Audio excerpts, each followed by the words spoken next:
यीशु मसीह का जन्म इस प्रकार हुआ। मरियम की मंगनी यूसुफ नामक पुरुष से हो चुकी थी, परंतु उनके साथ रहने से पहले ही मरियम पवित्र आत्मा से गर्भवती पाई गई। यूसुफ एक धर्मी पुरुष था, वह परमेश्वर का भय मानने वाला था। वह मरियम को बदनाम नहीं करना चाहता था, इसलिए उसने मन में ठाना कि वह उसे चुपके से त्याग देगा। परंतु जब यूसुफ यह सब सोच रहा था, तब स्वप्न में परमेश्वर का स्वर्गदूत उसके पास आया और उससे कहा, हे दाऊद की संतान यूसुफ, अपनी पत्नी मरियम को अपने यहाँ ले आने से मत डर, क्योंकि जो उसके गर्भ में है वह पवित्र आत्मा की ओर से है। वह पुत्र जनेगी और तू उसका नाम यीशु रखना, क्योंकि वही अपने लोगों का उनके पापों से उद्धार करेगा।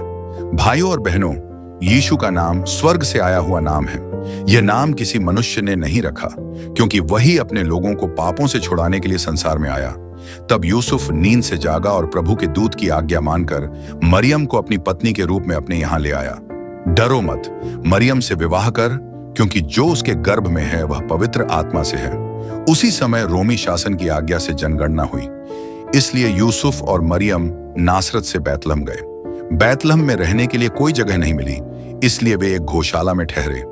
वहीं उस पवित्र रात मरियम ने एक पुत्र को जन्म दिया। उसने बच्चे को कपड़े में लपेटकर चरनी में सुला दिया। यही बालक था यीशु मसीह, संसार का प्रकाश। उसी रात मैदानों में चरवाहे अपनी भेड़ों की रखवाली कर रहे थे।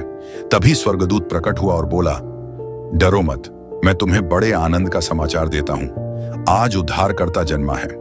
चरवाहे तुरंत गौशाला में आए और बालक यीशु को देखा और परमेश्वर की महिमा करने लगे। दूर देश से ज्ञानी पुरुष मागी एक चमकते हुए तारे का अनुसरण करते हुए आए। वे सोना, लोबान और गंधरस भेंट में लाए और बालक यीशु को प्रणाम किया। इस प्रकार नम्रता और शांति राजाओं का राजा और प्रभुओं का प्रभु इस संसार में आया।